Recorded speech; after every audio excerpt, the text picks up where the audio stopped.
الشیطان الرجیم بسم اللہ الرحمن الرحیم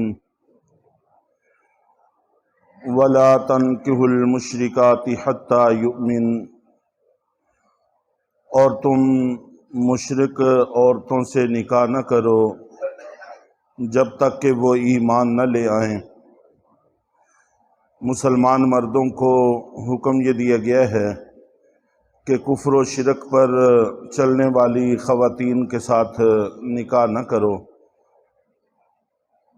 ہاں البتہ اگر وہ ایمان لے آتی ہیں، مسلمان ہو جاتی ہیں، تو پھر قدیم مسلمان اور جدید مسلمان میں کوئی فرق نہیں ہے، سبھی ایک جیسے ہیں، تو اب ان کے درمیان نکاح میں کوئی حرج نہیں ہے۔ البتہ آج کل خاص طور پر مرزائیوں میں، شیعوں میں یہ سلسلہ چلتا ہے کہ وہ وقتی طور پر کہتے ہیں کہ ہم نے کلمہ پڑھ لیا ہے، ہم مسلمان ہو گئے ہیں، اور اسی مجلس میں نکاح ہو جاتا ہے۔ تو یہ خطرے سے خالی نہیں ہے۔ ہو سکتا ہے واقعی دل سے کلمہ پڑھ لیا ہو، کسی کے اوپر شک کی گنجائش نہیں ہے، لیکن عام طور پر اس میں امکان موجود رہتا ہے۔ ویسے تو جو کلمہ پڑھتا ہے اس پر شک کرنے سے اللہ کے نبی صلی اللہ علیہ وسلم نے منع فرمایا۔ ایک جہاد کے موقع پر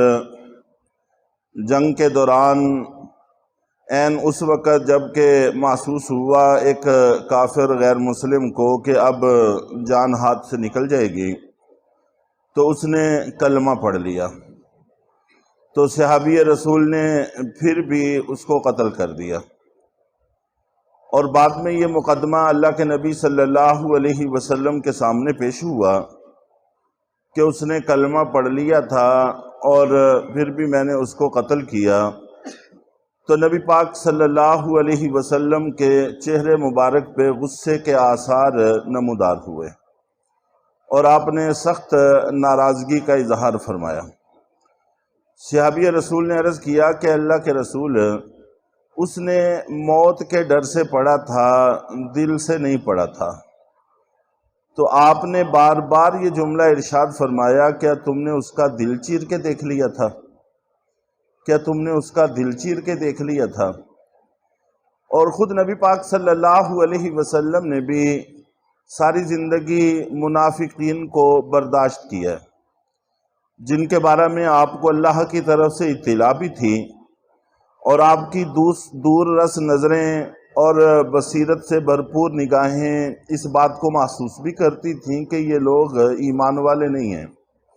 لیکن اس کے باوجود آپ نے پوری زندگی ان کو برداشت کیا ہے۔ یہ چیزیں اپنی جگہ بالکل صحیح ہیں، لیکن بہرحال مسلمانوں کو اتنی آسانی سے اور اتنی جلدی سے دھوکہ بھی نہیں کھانا چاہیے۔ یہاں پر بچیوں یا بچوں کے آخرت کا معاملہ ہے، پوری زندگی کا معاملہ ہے۔ ہمارے ہاں بھی بہت سارے لوگ آتے ہیں کہ جی ہم نے کلمہ پڑھ لیا ہے تو آپ ہمیں سرٹیفکیٹ بنا دیں۔ ہمارا ادارہ رجسٹرڈ ہے، اور خاص طور پر ٹرسٹ رجسٹرڈ ہے، تو اس حوالے سے وہ ہم سے یہ تمنا رکھتے ہیں۔ تو ہم ان سے یہ درخواست کرتے ہیں کہ ہم انشاءاللہ ہر اعتبار سے آپ کی پشت پناہی کو بھی تیار ہیں۔ آپ کو اگر عدالتی حوالے سے کوئی پریشانی لاحق ہوتی ہے تو ہم اس حوالے سے بھی آپ کی مدد کرنے کو تیار ہیں۔ کہیں ملازمت، نوکری وغیرہ پر رہنے کی ضرورت ہے تو اس اعتبار سے بھی معاونت کرنے کو تیار ہیں، لیکن کم سے کم 4-5 ماہ کوئی دین کی موٹی موٹی معلومات حاصل کریں، ہم آپ کے حالات کو دیکھیں، آپ کی تربیت کریں، اس کے بعد پھر آپ کو سرٹیفکیٹ بنا کے دیں گے۔ انکار نہیں ہے، ہر طرح سے تعاون کے لیے ہم تیار ہیں، لیکن سرٹیفکیٹ اس وقت بنا کے دیں گے جب آپ نے ایک نیا مذہب اختیار کیا ہے، تو کچھ موٹی موٹی اس کی تعلیمات بھی تمہیں حاصل ہونی چاہیے۔ جماعت کے ساتھ 4 مہینے لگا لو، کسی مدرسے میں 2-4 مہینے رہ کر کوئی دین کی تعلیم حاصل کر لو، پھر ہم آپ کو سرٹیفکیٹ بنا کے دیں گے۔ تو اس لیے یہ عام طور پر دھوکہ ہوتا ہے کہ خاص طور پر مرزائیوں اور شیعوں میں اسی وقت کلمہ پڑھا لو جی مسلمان ہو گیا نکاح کر دو، اسی وقت نکاح ہو جاتا ہے اور بعد میں پھر کوئی پرسان حال نہیں ہوتا، تو یہ ٹھیک نہیں ہے۔ اور پھر اللہ رب العزت نے فرمایا وَلَأَمَةٌ مُؤْمِنَةٌ خَيْرٌ مِّن مُشْرِكَةٍ وَلَوْ أَعْجَبَتْكُمْ، مومنہ باندی بہتر ہے مشرک عورت سے اگرچہ وہ عورت تمہیں بھلی محسوس ہوتی ہے۔ مشرک عورت ہے، آزاد بھی ہے اور وہ شکل و شباہت سے بھلی بھی محسوس ہوتی ہے، ساری خوبیاں اس کے اندر موجود ہیں، پھر بھی ایک مومنہ باندی اس کو اس پر ترجیح ہوگی۔ باندی یہ آر کی چیز ہے اور ایک انسان میں اس سے نچلا درجہ کوئی نہیں ہوتا کہ اس کو دوسروں کا غلام بنا دیا جائے، تو وہ غلام ہے، باندی ہے، اس کے پاس کوئی اختیار نہیں ہے، معاشرے میں اس کی اتنی عزت نہیں ہے، آخرت کے معاملے علیحدہ ہیں، ان کا بنیاد تقوی پر ہے، لیکن دنیاوی اعتبار سے ان کو سب سے کم درجے کے لوگ سمجھا جاتا ہے، تو سب سے کم درجے کی بیوی یہ بہتر ہے وہ مومنہ ہو تو اس کو مشرک عورت چاہے جتنی بھی بڑے درجے کی ہو اس پر ترجیح دو، اس لیے کہ معاملہ یہاں پر آخرت کا ہے، تو اس کی پوری کوشش کرنی چاہیے۔ آج کل چونکہ باندیاں نہیں ہیں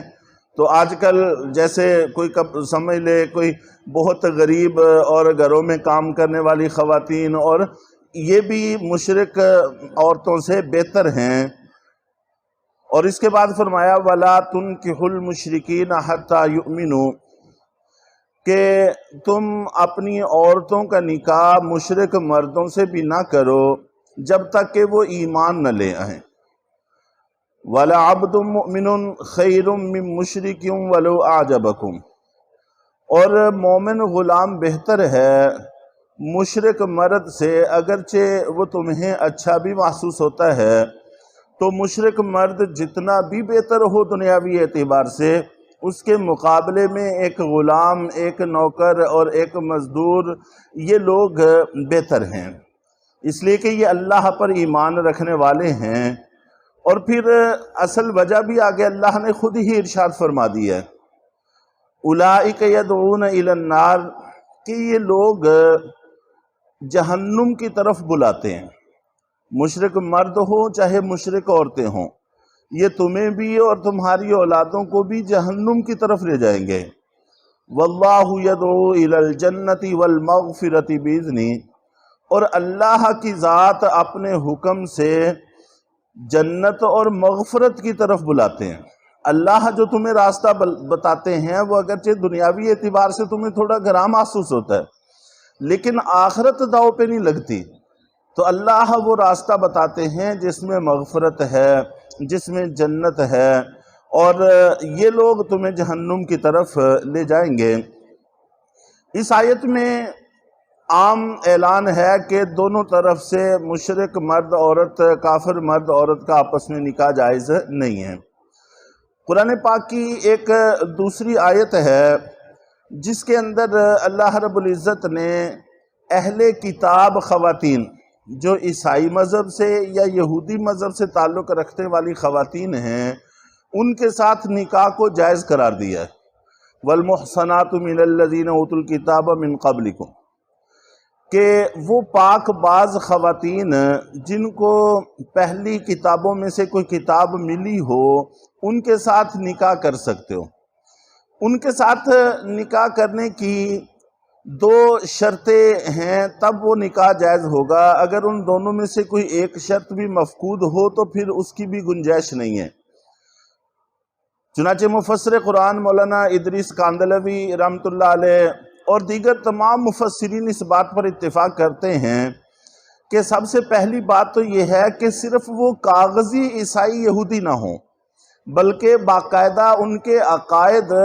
جو اصل عیسائی اور یہودی مذہب کے ہیں وہ ہونے چاہیے۔ عملی اعتبار سے کوتاہی ہو جاتی ہے، عملی اعتبار سے ہم مسلمانوں میں بھی بہت ساری کوتاہیاں ہیں، لیکن عقائد کے اعتبار سے ہم اللہ کی توحید کے قائل ہیں، ہم آخرت کے حق ہونے کے قائل ہیں، ہم اپنے نبی کے رسول ہونے کے قائل ہیں، ہم کتاب کو حق مانتے ہیں، قرآن پاک کو حق مانتے ہیں، تو ہمارے نظریات اور عقائد ان میں کوئی مسئلہ نہیں ہے۔ ہاں البتہ عملی اعتبار سے کوتاہی ہو جاتی ہے، ان کی بات نہیں ہو رہی۔ تو عقائد کے اعتبار سے وہ صحیح عیسائی یا صحیح یہودی ہونے چاہیے، وگرنہ آج کل جو پائے جاتے ہیں یورپی لوگ، اسرائیلی لوگ، اکثر و بیشتر ان میں سے دہریے ہیں، جو سرے سے مذہب کے قائل ہی نہیں ہیں، وہ مذہب کو مانتے ہی نہیں ہیں۔ اس لیے ایسے عیسائی یا یہودی جو صرف کاغذی عیسائی یا یہودی ہیں، ان کے ساتھ نکاح کی گنجائش نہیں ہے۔ اور دوسری بات یہ بیان کی ہے کہ دین کے بگڑنے کا خدشہ نہ ہو، اور آج کل تقریباً دین کے بگڑنے کا خدشہ کیا بلکہ یقین ہے۔ جس وقت اس کی اجازت دی گئی تھی یہ وہ دور تھا جب مسلمانوں کو عروج تھا، اور مسلمانوں کی باقی قومیں پیروی کرتی تھیں اور ان کی عظمت کو سلام کرتی تھیں۔ ایسے میں ایک عورت مسلمان معاشرے میں آ کر 100% امکان تھا کہ وہ سنور جائے گی، اور اگر خدا نہ خواستہ سنور نہ بھی سکے تو بہرحال وہ اپنے اثرات دوسروں پر مرتب نہیں کر سکتی۔ معاشرہ مسلمانوں کا، گھر کے حالات مسلمانوں کے، باہر کے حالات مسلمانوں کے، ساری صورتحال،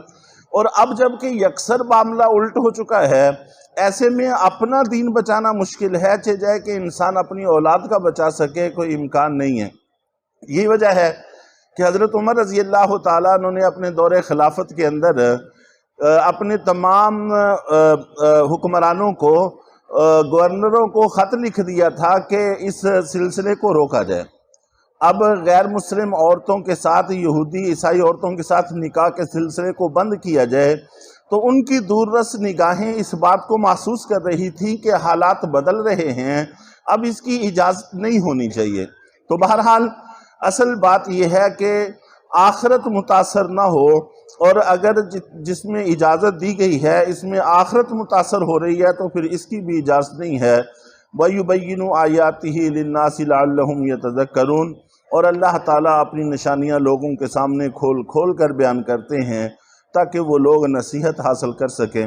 اللہ تعالیٰ ہم سب کو حق راستے پر چلنے کی توفیق عطا فرمائے۔